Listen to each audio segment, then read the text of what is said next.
안녕하세요. 오늘도 사연 살롱을 찾아주셔서 감사합니다. 결혼 10년 차 여성이에요. 고등학교 문학 시간에 배웠던 작품 중에 제막매가라는 작품이 있어요. 작가인 월명사가 누이와의 사별을 노래한 향가인데요. 거기에 이런 대목이 나와요. 나는 간다는 말도 못다 하고 가버렸느냐. 같은 가지에서 났어도 가는 곳을 모르겠다. 저는 이 식구를 떠올릴 때마다 가슴이 먹먹해져요. 이른 나이에 사고로 세상을 떠난 여동생이 떠오르기 때문이에요.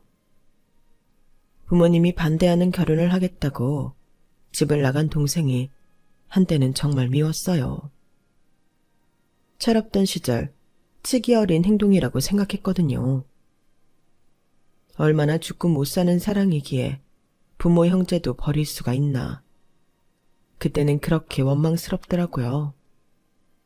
그래서 동생의 부고를 들었을 때 마냥 슬프지만은 않았어요. 그랬기 때문에 지금은 동생한테 더 미안하고 그립고 가슴이 아파요. 동생은 세상을 떠나면서 저희 부부한테 세상 무엇과도 바꿀 수 없는 소중한 선물을 주고 갔거든요. 제가 사연을 보내기로 마음먹게 된 것도 바로 그 때문이에요. 그럼 지금부터 동생이 남겨준 마지막 선물에 대한 이야기를 시작하겠습니다. 저와 동생은 연년생이에요. 한 배에서 나고 자랐지만 동생과 저는 어릴 때부터 달라도 너무 달랐어요. 선머스마 같은 저와는 달리 동생은 천상 여자였거든요. 두 딸들한테 피아노를 가르치려던 엄마와 달리 저는 태권도를 배우고 싶었어요. 몸으로 부대끼고 땀 흘리는 걸 좋아했거든요. 한 번도 깨끗한 옷으로 집에 돌아온 적 없는 저는 늘 엄마한테 한 소리를 들어야 했어요. 아니, 넌 도대체 누굴 닮아서 이러니? 어떻게 된 게 한 번도 아침에 입혀준 대로 집에 오는 적이 없어. 이 흙이랑 얼룩 좀 봐. 도대체 뭘 했길래 이 모양이야? 친구들이랑 운동장에서 뛰어놀다 보니까 그렇게 됐어. 네가 남자이니? 왜 이렇게 선머스마처럼 굴어? 제발 정윤이처럼 여자애답게 좀 살라고. 하라는 피아노는 안 하고 그놈의 태권도인지 뭔지 맨 사내 애들이나 하는 과격한 운동이나 하겠다고 난리고. 너 때문에 내가 아주 흰머리가 날 지경이야. 엄마, 여자는 태권도 하지 말라는 법 있어. 올림픽 경기 보면 여자 선수들도 태권도로 금메달 따고 그러잖아. 그런데 왜 나는 하면 안 되는 거냐고. 난 가만히 앉아서 피아노 건반 두드리는 것보다 몸으로 뛰는 게 훨씬 좋단 말이야. 그리고 왜 툭하면 정윤이랑 나를 비교하는 건데? 난 나야. 제발 비교 좀 하지 말라고. 여성스러운 걸 좋아해서 늘 프릴 원피스에 꽃무늬만 사주는 엄마는 늘 저와 동생을 비교했어요. 어릴 땐 그게 너무 싫어서 툭하면 엄마한테 대들곤 했고 그래서 맞기도 많이 맞았어요. 그럴 때면 괜히 동생한테 화풀이를 하기 일쑤였죠. 만약 동생은 저한테 대들거나 짜증이라도 냈다면 같이 붙어서 싸웠을 테지만 동생은 성격 좋게 늘 제 투정을 받아주기만 했어요. 그러니 이런 동생을 어떻게 미워해요? 어릴 때는 철이 없어서 엄마한테 혼난 날은 동생한테 화를 내기도 했지만 철이 들면서부터는 오히려 동생이 안쓰럽게 보이더라고요. 정윤아, 너도 싫으면 싫다고 말해. 언제까지 엄마가 하라는 대로만 할 거야? 너 정말 피아노 치는 거 좋아? 질리지도 않냐고. 가끔은 지겹기도 한데 그래도 오래 했으니까 그냥 하는 거지 뭐. 나 지금 피아노 그만둔다고 하면 엄마 기절할걸? 난 괜찮으니까 언니는 언니가 하고 싶은 거 해. 엄마가 하라는 대로 늘 투정 한 번 없이 따르던 동생은 대학도 피아노로 갔어요. 마치 태어날 때부터 그렇게 정해진 것처럼 동생은 엄마가 기대하는 대로 자라주었죠. 대학에서 마케팅을 전공한 저는 대학을 졸업하고는 바로 미국으로 유학을 떠났어요. 워낙 외향적인 성격이라서 사람 사귀는 건 문제가 아니었지만 내 나란 말이 아닌 제2 외국어로 전공 강의를 듣는다는 건 정말 생각 이상으로 힘든 일이었어요. 저도 영어라면 중고등학생 때부터 늘 상위권에 있었던 데다 토익 점수도 높아서 꽤 자신이 있었는데 막상 실전에서는 그게 또 다르더라고요. 거기다 문화도 다르고 한국에서와는 생활 패턴도 다르고 대학 분위기도 달라서 처음 1년간은 정말 힘들었어요. 그러던 차에 엄마가 전화를 했더라고요. 그 당시엔 지금처럼 톡으로 쉽게 전화를 할 수 있는 게 아니라 070 인터넷 전화나 스카이프를 이용해서 전화통화를 했거든요. 음질도 떨어지고 스카이프의 경우 데스크탑 PC나 노트북에서만 사용이 가능한 거라서 엄청 불편했어요. 과제 중에 엄마한테 전화가 걸려오면 하던 걸 멈추고 받아야 해서 일부러 전화를 안 받기도 했죠. 그런데 그날은 좀 달랐어요. 평소 같으면 엄마가 제가 전화를 안 받으면 끊고 나중에 다시 하곤 했는데 그날은 제가 받을 때까지 전화를 하시더라고요.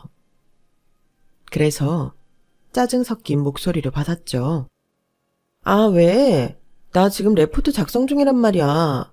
한 번 해서 안 받으면 나중에 하면 될 일이지. 어떻게 끝까지 전화를 해? 지훈아, 화내지 말고 엄마 말 좀 들어줘. 요즘에 정윤이가 좀 이상해. 레슨도 빠지고 툭하면 밤늦게 집에 들어온다? 정윤이가 그런 애가 아니잖니. 엄마도 참 고작 그런 얘기하려고 전화한 거야. 정윤이가 애도 아니고 곧 있으면 대학도 졸업할 나이인데 일찍 집에 들어오는 게 이상한 거 아니야? 한창 친구들도 만나고 연애도 할 수 있는 나이잖아. 내가 보기엔 엄마가 이상한 것 같아. 언제까지 정윤이는 온실 속 화차처럼 키울 생각인 건데 이제 엄마도 놓을 건 좀 놓고 살아. 정윤이도 숨 좀 쉬고 살게. 내가 오죽하면 너한테 전화를 다 했겠니? 그저 조금 달라진 정도라면 나도 이러지 않아. 애가 뭐에 씌인 사람처럼 엇나가기만 하니까 걱정돼서 그러는 거지. 지훈아, 그러지 말고 네가 정윤이랑 통화 좀 해봐. 뭐가 문제인지 대체 왜 자꾸 삐뚤게 나가는 건지 그 이유 좀 알아보라고. 어? 네가 언니잖아. 동생이 잘못되는 걸 보고만 있을 거니? 엄마의 닥달에 하는 수 없이 동생한테 전화를 했어요. 그랬더니 동생은 너무도 신이 난 목소리로 그러더라고요. 언니, 나 요즘 들어 사는 게 너무 재밌어. 피아노 말고도 할 것도 너무 많고 하루하루 시간 가는 줄 모르겠다니까? 나 얼마 전에는 맥주도 마셔봤다? 처음엔 이런 걸 왜 마시나 싶었는데 몇 번 마셔보니까 은근히 나랑 잘 맞는 것 같아. 아, 그리고 나 이번 겨울에 보드도 타러 갈 거야. 그동안 손 다칠까봐 그런 거 안 하고 살았잖아. 아, 나는 나이만 먹었지 안 해본 게 너무 많은 거 있지? 언니는 보드 탈 줄 알아? 한창 들떠있는 동생 목소리를 들으니 엄마 걱정은 온데간데 사라지고 오히려 반갑게만 느껴지더라고요. 이제야 내 동생이 살아있는 느낌이랄까요. 지금껏 한 번도 들어본 적 없는 생기 있는 동생 목소리에 저도 신이 나서 한참을 떠들었어요. 제 방에 두고 온 보드복이랑 장비들도 꺼내 쓰라고 하고 어느 스키장이 좋은지도 말해주었죠. 아직도 그날 동생과 밤새도록 통화했던 일이 종종 떠올라요. 언니와 동생이 아니라 세상에서 가장 가까운 친구처럼 속 얘기를 주고받을 수 있었던 그 순간이요. 그 후로도 동생과 저는 자주 통화를 했어요. 서로 관심 있는 사람에 대한 얘기부터 요즘 한창 유행하는 개그 프로나 영화 얘기까지 레퍼토리가 끊이지 않았죠. 그러다가 전화통화가 뜸해진 건 제가 유학생활에 적응이 되고 주변에 친구들이 많이 생기면서부터였어요. 주말마다 파티도 하고 이런저런 캠페인에도 참여하게 되면서 동생과 한가하게 통화할 시간이 없어졌거든요. 그 무렵 동생도 짝사랑하던 남자랑 조금씩 진전을 보이면서 연애에 빠져 지내던 때라 저한테 전화하는 횟수가 줄어들기도 했고요. 그렇게 1년쯤 지났을까요? 새벽녘에 엄마한테 전화가 온 거예요. 동생이 결혼하겠다고 집에 남자를 데려온 모양이었어요. 문제는 그 남자가 엄마 눈에 안 차는 남자였다는 거였죠. 엄마는 울먹이면서 제게 하소연을 하더군요. 내가 정말 남들 보기 창피해서 살 수가 없어. 어디서 그런 놈을 데려왔나 몰라. 내가 지를 어떻게 키웠는데. 지훈아, 아무래도 정윤이가 그놈한테 뭔가 책 잡힌 게 있는 것 같아. 그러지 않고서야 쥐뿔도 없는 고아놈 때문에 부모 형제도 버리고 그놈이랑 결혼하겠다고 할 리가 있니? 지훈아, 엄마가 지금 기댈 건 너밖에 없어. 학기 중인 건 알지만 네가 잠깐 한국에 들어오면 안 되겠니? 네가 정윤이 좀 어떻게 뜯어 말려봐. 엄마, 그걸 말이라고 해? 내가 당장 어떻게 한국에 들어가? 엄마한테는 정윤이만 딸이고 나는 남이야? 엄마라는 사람이 공부하는 딸한테 공부 포기하고 들어오라는 말을 어떻게 쉽게 할 수 있냐고. 엄마가 그런 식이니까 정윤이도 지긋지긋해서 도망치려고 하는 거라고. 나 자야 되니까 전화하지 마. 끊어. 그렇게 화를 내고 전화를 끊은 뒤 엄마는 한참 동안 연락이 없었어요. 그래서 동생 일은 잘 해결됐나 보다 생각했죠. 사실 엄마랑 동생 일에 신경 쓰고 싶지 않았어요. 학기가 끝나면 방학 동안 친구들이랑 다른 주로 여행을 떠나기로 해서 그거 외엔 관심이 없었거든요. 그런데 학기가 끝나가던 어느 날 아빠가 전화를 하셨더라고요. 학기 끝나면 바로 한국으로 들어오라고요. 여행 때문에 안 된다고 말하고 싶었지만 평소와 다른 아빠 목소리에 그런 말은 꺼내지도 못했어요. 그렇게 방학을 맞아 한국에 들어갔는데 세상에 집에 가보니 난리도 아니더라고요. 엄마는 식음을 전폐하고 침대에 누워 계셨고 동생 방은 난장판이 되어 있었어요. 자리 보전하고 누워있던 엄마는 저를 보자마자 눈물부터 흘리시더라고요. 그런데 울기만 할 뿐 아무 말도 못 하시는 거예요. 정윤이가 집 나가고 네 엄마 실어증이 생겼어. 그렇게 애지중지하던 딸한테 배신당한 충격이 컸던 모양이다. 네가 엄마 곁에서 말벗이라도 대줘라. 정윤이가 집을 나가요? 왜요? 설마 결혼 반대해서 그런 거예요? 정윤이가 하도 고집을 부리니까 네 엄마가 그 남자 직장에 찾아갔던 모양이더라. 그 바람에 다니던 직장도 그만두게 됐던 모양인데 정윤이가 그걸 알고는 지 엄마랑 한바탕 싸웠지 뭐니. 그리고는 집을 나가서 벌써 한 달째 연락이 없어. 네 엄마 앞에선 가급적 정윤이 얘긴 하지 말아라. 그때까지만 해도 저는 그리 큰 문제로 받아들이지 않았어요. 동생한테는 첫 연애니까 좀 유별을 떤다 싶은 정도였죠. 그러다 돈 떨어지면 안 들어오고 배기겠어요? 동생은 평생 자기 손으로 100원짜리 하나 벌어본 적 없는 앤걸요.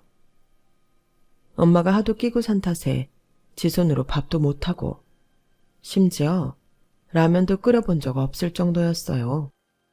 동생이 할 줄 아는 거라곤 피아노 하나뿐이었거든요. 부모님 재력 덕분에 좋은 것만 먹고 좋은 것만 누리고 살았던 동생이 가난한 남자를 만나 얼마나 버틸 수 있겠어요. 길어야 2-3달이죠. 그래서 딱히 걱정은 않고 있었어요. 하지만 이런 제 생각은 보기 좋게 틀렸고 제가 다시 미국으로 돌아가던 그 시점까지도 동생은 연락 한 통 없었어요. 휴대폰으로 전화를 해봐도 없는 번호라고만 나오고 제 출국 날짜가 다가오자 슬슬 걱정이 되기 시작했어요. 이러다 영영 동생과 이별을 하게 되는 건 아닌가 하고요. 그래서 생각 끝에 예전에 자주 통화하던 스카이프로 전화를 시도했어요. 한참이나 신호가 갔지만 결국 동생은 받지 않더군요. 그리고 다음날 아침에 일어나 보니 스카이프로 메시지가 와 있더라고요. 동생이었어요. 자기는 행복하게 잘 살고 있으니 찾지 말라는 내용이었어요. 그걸 보는데 순간 화가 치밀어 오르는 거예요. 지 때문에 엄마는 실어증까지 걸리고 생기 하나 없이 축 늘어져 있는데 자기는 행복하다고요. 그래서 단문으로 욕을 실컷 써서 보냈어요. 이기적이고 배응망덕한 년이라고요. 앞으로 너는 내 동생도 뭐도 아니니까 다시는 연락하지 말라고요. 네가 죽었다고 해도 장례식에도 안 갈 테니까 그런 줄 알라고 말이죠. 그땐 화가 나서 온갖 악담을 다 퍼부었는데 지금 생각하면 내가 너무 철이 없었던 것 같아요. 아무리 화가 났어도 그런 말은 하면 안 되는 거였는데 말이죠. 미국으로 돌아온 후로는 일부러라도 동생 일을 잊으려고 노력했어요. 시간이 흐르면서 엄마도 조금씩 회복이 되어갔고 1년 가까이 지나자 다시 말도 더듬더듬 하게 되셨어요. 몇 년 뒤 유학생활을 마친 저는 한국으로 돌아와 취직을 했어요. 그리고는 정신없이 직장인의 삶을 살아갔죠. 가끔씩 어디선가 피아노 연주가 들리면 동생이 집에서 피아노를 치던 모습이 떠오르기도 했지만 딱 거기까지였어요. 비록 집을 나가기는 했지만 같은 하늘 아래 어디선가 잘 살고 있을 거라고 생각했으니까요. 30이 가까워진 저는 보드 동호회에서 수년간 알고 지내던 남자랑 결혼을 하게 되었어요. 남편은 결혼식을 앞두고 동생한테 연락을 해보라고 했지만 솔직히 그럴 마음이 안 생기더라고요. 연락 끊고 산 지도 좀 됐고 지도 나한테 아무 말 없이 결혼해 살고 있을 텐데 왜 나만 연락을 해야 하나 싶었거든요. 게다가 예전에 제가 사납게 퍼부은 메시지가 마음에 걸리기도 했고요. 그래도 세상에 하나뿐인 자매잖아. 직접 전화하기 힘들면 스카이프로 메시지라도 남겨. 처제가 그걸 보고 오면 좋은 거고 못 오면 어쩔 수 없는 거고.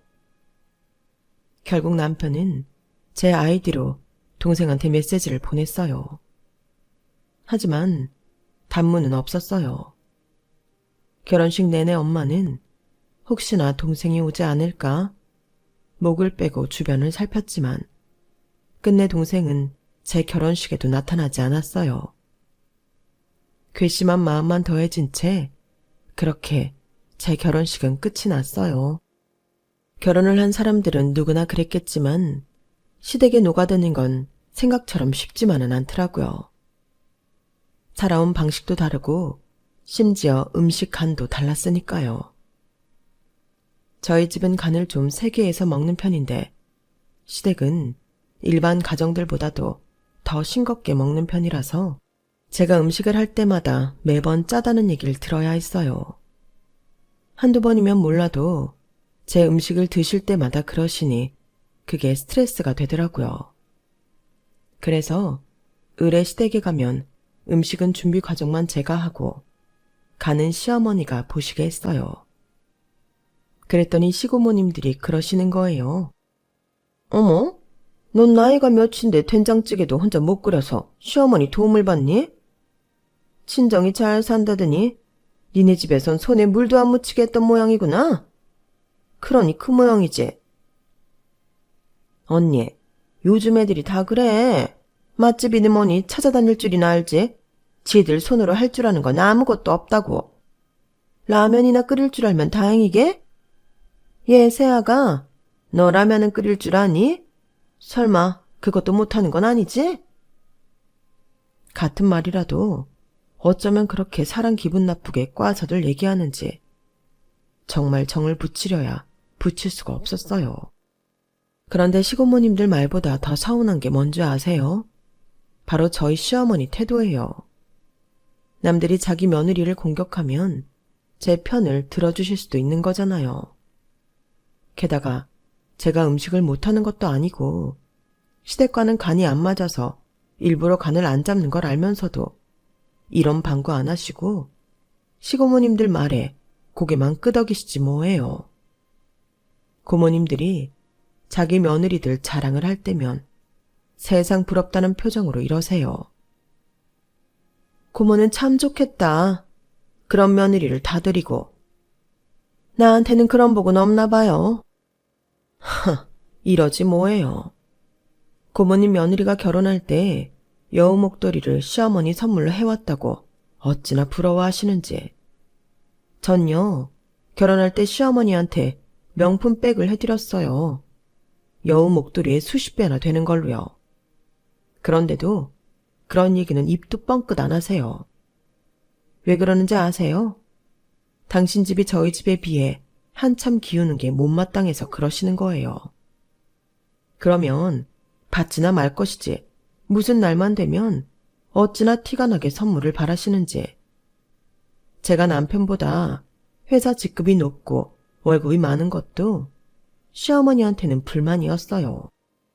뭐니 해도 여자는 자고로 남편을 떠받들 줄 알아야 되는데 넌 도통 그런 걸 모르는 것 같다? 네가 내 아들보다 직급 좀 높고 월급을 조금 더 받는다고 해서 네가 위에 서려고 하면 안 되는 거야. 그러면 집안 꼴이 엉망이 된다고. 집에서 대접받는 남자가 밖에서도 대접받는다는 말 너도 알지? 네 남편이 잘 되길 바란다면 네가 먼저 집에서 남편 받드는 것부터 시작해야 돼. 내 말 무슨 뜻인지 알겠니? 한마디로 네가 잘나긴 했지만 내 아들 기죽이면 가만 안 둔다는 의미였어요. 아니, 제가 남편한테 뭘 어쩐다고 그러시나 몰라요. 전요, 연애할 때도 그랬고 결혼 후에도 그렇고 남편을 누르고 살 생각은 손톱만큼도 없는 사람이에요. 저는 친구 같은 부부로 살고 싶거든요. 그래서 일부러 같은 취미, 비슷한 가치관을 가진 사람이랑 결혼했던 건데 어머님이 뭔가 착각하시는 것 같더라고요. 우리 부부 사이에는 아무 문제가 없는데도 저희 집에 오실 때마다 제 남편 얼굴을 부여잡고는 이러시거든요. 잘난 와이프가 밥도 안 챙겨주디? 어쩜 볼 때마다 얼굴이 반쪽이 되니? 차라리 주말엔 집에 와서 밥 먹을래? 아니면 엄마가 주말마다 와서 밥 좀 차려줄까? 우리 아들 수척해진 얼굴 보니까 엄마가 밥이 안 넘어갈 것 같아서 그래. 결혼하고 5kg나 찐 사람한테 수척해졌다니. 지나가던 개도 웃을 소리였지만 어머님이 민망하실까봐 입을 꾹 다물고 있었어요. 그랬더니 남편이 피식 웃으며 그러더군요. 엄마, 왜 이래? 며느리 앞이라서 그러는 거야. 엄마 원래 집에서 밥 잘 안 해주잖아. 내가 왜 맛집에 연연하게 됐는지 몰라? 엄마가 하도 집에서 뭘 안 해주니까 늘 허기가 져서 그렇게 먹는 거에 연연하게 된 거 몰랐어? 그나마 결혼하고 지훈이가 이것저것 해줘서 이제야 좀 살맛 나는데. 엄마, 며느리랑 경쟁할 생각 마시고 내 딸이다 생각하고 받아들여. 우리 장인 장모님처럼. 그 말에 어머님은 얼굴이 새빨개지셨어요. 그러시면서 아들 자식 키워봐야 소용없다는 시어머님들의 단골 멘트를 남기시고 집으로 돌아가셨죠. 그 외에도 남편은 7년간의 결혼기간 동안 시댁 식구들과 시고모님들 앞에서 저를 지켜주려고 많은 노력을 했어요. 하지만 남편이 모든 걸 다 막아줄 수는 없었죠. 특히나 아이 문제는요. 부부 사이가 안 좋은 것도 아니고 시어머니의 작은 트집들 외에는 스트레스를 그리 받는 편도 아니었음에도 저는 임신을 하지 못했어요.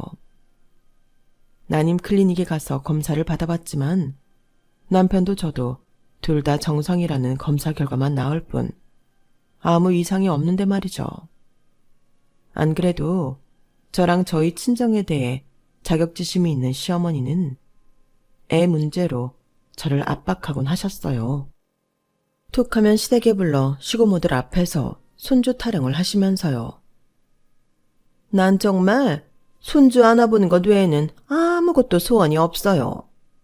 애만 낳아봐. 내가 새벽에도 똥기저귀 갈러 애들 집에 달려갈 수 있다니까? 남들은 다 누리고 사는 걸 왜 나만 못하고 사는 건지. 전생에 내가 무슨 죄를 지었길래 이러나 몰라? 그러자 마치 추임새로도 넣듯 시고모님이 이러시는 거예요. 옳게, 그게 어떻게 옳게 잘못이야? 병원에서 우리 준우는 아무 이상이 없다 그랬다며. 그럼 불임 원인은 준우 와이프 아니겠니? 예, 말이 났으니 말인데 니네 친정에 돈 많다며. 그 돈 나중에 네 아버지가 관에 싸들고 갈 것도 아닌데 너 불임 치료하는데 좀 쓰시라 그래. 남의 집한테 끊을 생각 아니고서야 이러고 손 놓고 있으면 안 되지. 그때였어요. 작은 고모님이 제 눈치를 쓱 보더니 그러더라고요. 너 미국에서 유학생활했다고 하지 않았니? 혹시 거기 있는 동안 그런 쪽으로 문제 있었던 거 아니야? 네? 그런 쪽이라뇨? 어떤 걸 말씀하시는 건데요? 아니, 왜 있잖아. 미국은 성적으로도 우리보다는 좀 개방적이고 결혼 전에도 동거들도 많이 하니까 젊은 남녀가 한 집에서 같이 살다 보면 잠자리 하는 건 예산일 아니니? 혹시 덜컥 임신이라도 해서 낙태... 거기까지 얘기를 듣는데 속에서 우라가 치밀었어요. 그래서 버럭 소리를 질렀죠. 고모님, 도대체 무슨 말씀을 하시는 거예요? 그러니까 제가 결혼 전에 낙태를 하는 바람에 임신을 못하게 됐다는 말을 하시는 거예요? 저를 뭘로 보고 그런 소리를 하세요? 아니, 내가 언제 꼭 그렇다고 했니? 넌 왜 그렇게 사람 말을 고깝게만 듣고 화를 내니? 난 그저 이런저런 원인을 생각해 볼 수밖에 없으니까 혹시나 했던 거지. 아니면 아닌 거지. 그렇다고 어른 앞에서 소리를 버럭 지르니? 너도 참 예의가 없다. 예의요? 예의는 젊은 사람만 지켜야 되는 건가요? 고모님이 저한테 하신 행동은 예의 있는 거였어요. 저한테 예의 바른 행동 원하시기 전에 고모님부터 예의 지키세요. 그리고요, 저 미국에서 유학생활 할 때 방탕하게 논 적 없어요. 남자를 사귄 적도 없고 누구랑 동거를 한 적도 없어요. 못 믿으시겠으면 업체에 의뢰해서 제 뒷조사라도 해보세요. 먼지 한 톨이라도 나오는 게 있는지. 그리고 어머님도 그래요. 손주를 바라시는 마음은 알지만 지금 이 순간 누가 제일 힘들겠어요? 저랑 어머님 아들이에요. 아무리 노력해도 생기지 않는 애 때문에 하루하루 피가 마르는 건 우리 부부라고요. 힘든 자식들 옆에서 위로는 못 해줄 망정 어쩜 툭하면 사람을 불러서 이런 모욕을 주세요? 며느리가 어머님 기분에 따라 치고박는 샌드백이에요? 어머님이 내뱉은 기분 나쁜 말들을 담는 감정 쓰레기통이냐고요. 저도 제 부모님한테는 귀한 자식이에요. 어디 나가서 이런 대접 안 받는 사람이라고요. 그런데 왜 어머님이랑 고모님들은 저한테 함부로 하세요? 무슨 권리로 이러시냐고요. 오늘 이후로 한 번만 더 저한테 이러시면 저 여기 계신 분들 전부 법정으로 부를 거예요. 돈 많은 친정아빠 찬스 써서 승률 높은 변호사 앞세워 소송 들어갈 테니까 그런 줄 아시라고요. 그동안 참았던 울분을 한 방에 터뜨린 저는 시댁을 나와 집으로 돌아왔어요. 집으로 오는 차 안에서 미친년처럼 엉엉 울면서 말이죠. 평소 같으면 제 남편한테 전화해 제가 한 일을 고자질했을 시어머니인데 이번엔 웬일인지 안 그러신 모양이었어요. 잠잠한 남편 반응을 보니 말이죠. 그래서 제가 먼저 그 얘기를 꺼냈더니 남편이 그러더라고요. 알아. 엄마한테 들었어. 하여간 엄마랑 고모들은 정신을 못 차린다니까. 할 일이 없으면 낮잠이라도 자지. 나이 들어서 그게 뭐 하는 짓이냐고. 당신 많이 힘들었지? 미안해. 나는 처가에서 대접받고 사는데 당신은 우리 집에서 매번 이런 꼴만 당하니까. 내가 면목이 없네. 이번에 내가 엄마랑 고모들한테 한바탕 해놨으니까 더는 당신한테 안 그럴 거야. 혹시라도 또 괴롭히면 그땐 당신 말대로 고소해. 벌금이라도 왕창 때려서 버릇 단단히 고쳐놓게. 필요하면 내가 증언도 해줄게. 자기 엄마랑 고모들을 고소하라는 남자 앞에서 무슨 말을 더 하겠어요. 내가 자식 복은 없어도 남편 복은 있구나 생각했죠. 그런데 그 일이 있고 얼마 뒤 남편한테 뒤통수를 제대로 맞고 말았어요. 하루는 토요일 아침 일찍 일이 있다고 집을 나갔던 남편이 해질 무렵 웬 여자아이를 데리고 집에 왔지 뭐예요. 자, 들어가자. 오늘부터 여기가 윤서가 살 집이야. 여보, 당신도 이리 와봐. 여기는 최윤서. 9살이고 오늘부터 우리랑 같이 살 거야. 윤서 정말 예쁘지? 여보, 갑자기 그게 무슨 소리야? 우리랑 살다니. 그렇게 됐어. 자세한 건 나중에 설명할 테니까 일단 윤서 방 좀 정해주자.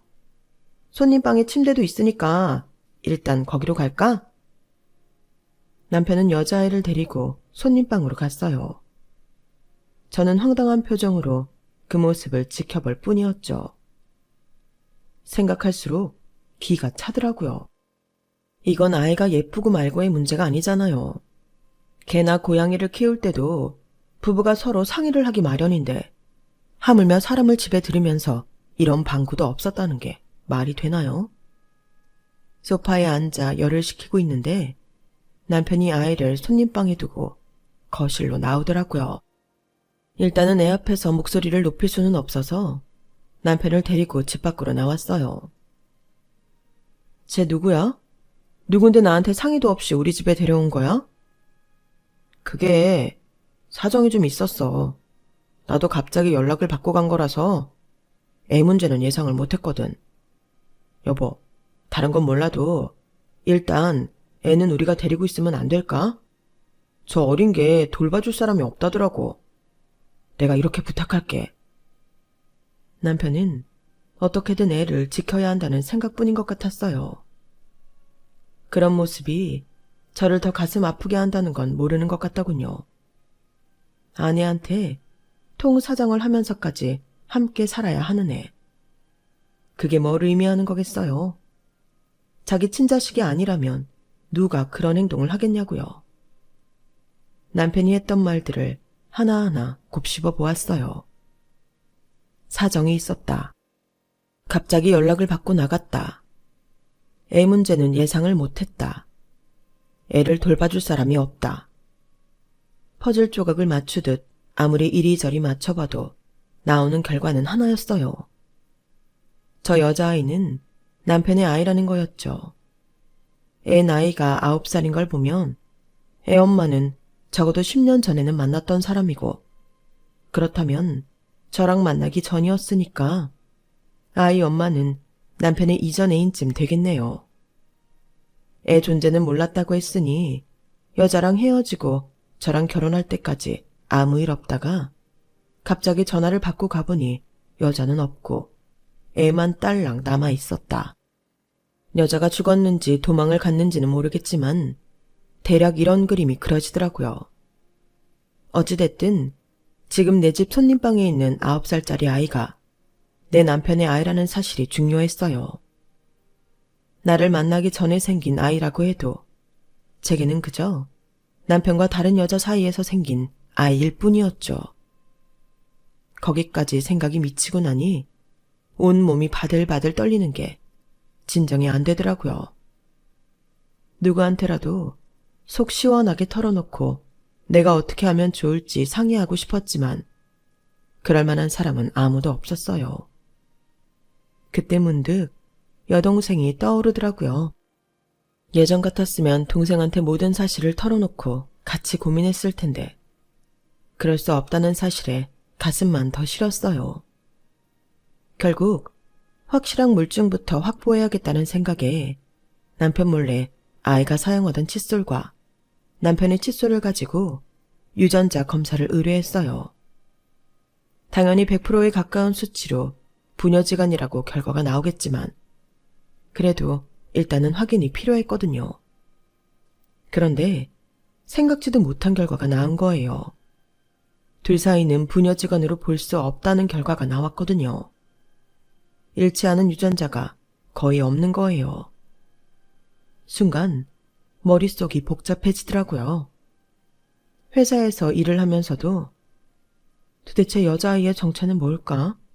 이 생각만 가득했어요.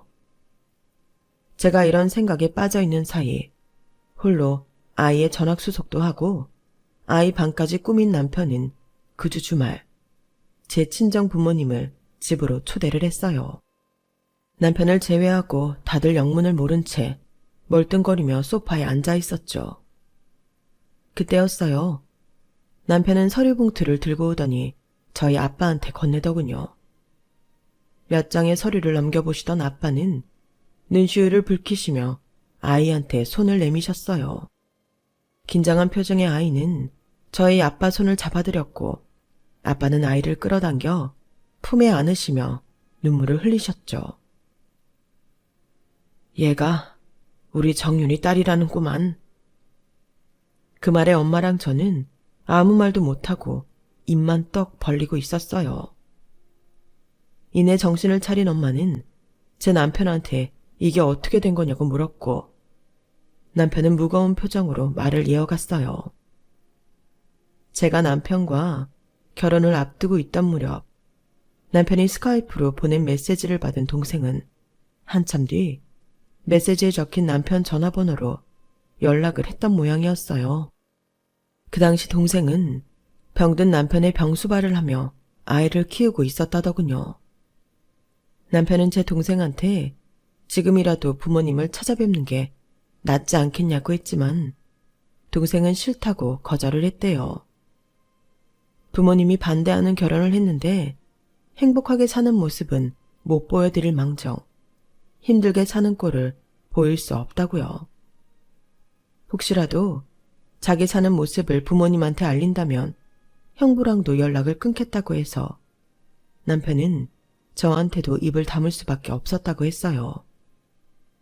몇 년 뒤 동생 남편은 세상을 떠났고 그때부터 제 남편이 동생과 동생의 딸아이를 돌봐주었다더군요.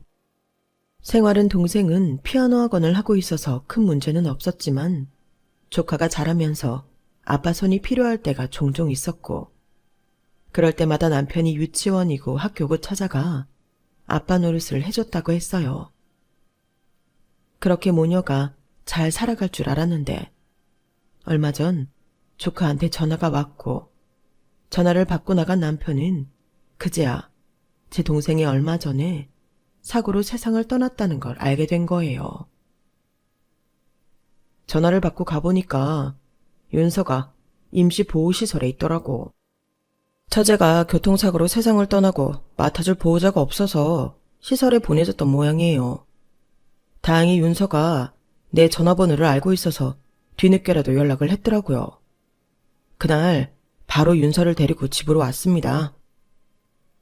당장 애부터 데리고 온 남편은 저랑 제 부모님께 어떻게 설명을 해야 할지 고민을 하다가 일단 애 학교 문제부터 정리하고 자초지종을 설명해야겠다 마음을 먹었던 모양이에요. 남편을 통해 동생이 세상을 떠났다는 얘기를 들은 엄마는 주저앉아 통곡을 하셨어요. 저는 지금 마음이 더 동생이 안타깝고 가엾지만 그때는 그때대로 눈물이 멈추지 않더라고요. 왜 이렇게까지 되었나 동생이 밉기도 하고 언니가 돼서는 진작 동생을 챙기지 못했던 후회가 밀려왔어요. 내가 속 좁게 동생을 밀어내지만 않았어도 이런 결말을 맞지 않았을 것 같았거든요. 여보, 나 당신한테 할 말 있어. 장인어른, 장모님이 허락해 주신다면 윤서 내 딸로 키우고 싶어. 윤서가 자라는 모습을 곁에서 지켜보면서 가끔 그런 생각을 했거든. 나한테도 이렇게 착하고 예쁜 딸이 있었으면 좋겠다고. 당신은 어떻게 생각해? 남편의 느닷없는 제안에 저는 그저 고개만 끄덕였어요. 더 무슨 말이 필요하겠어요. 그런 결심을 해준 남편한테 고마울 뿐인걸요. 그날 동생의 죽음과 더불어 내 조카 윤서의 존재를 알게 된 이후 우리 집에는 많은 변화가 있었어요. 일단 윤서의 입양 수속을 마쳤고 동생이 살던 집을 정리하면서 동생이 쓰던 물건들 몇 가지를 집으로 가져왔어요. 그중 동생이 사용하던 피아노는 윤서 방에 놓아주었어요. 윤서가 제 동생을 닮아서 피아노를 잘 치거든요. 저희 엄마는 늦은 감은 있지만 지금이라도 피아노를 전공할 수 있게 유명한 선생님한테 레슨을 시켜야겠다고 하셨지만 남편과 제가 반대를 했어요. 아이가 원한다면 모를까. 강요에 의한 교육은 시키고 싶지 않다는 게 우리 부부의 입장이거든요. 모르긴 해도 제 동생 역시 저희 뜻과 같으리라고 생각해요.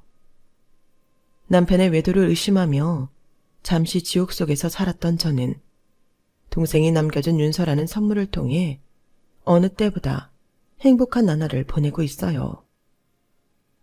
한 가지에서 나고 자라 비록 떠난다는 인사조차 못하고 헤어진 동생이지만 동생이 남긴 예쁜 딸이 있기에 더는 슬퍼하지 않으려고 합니다.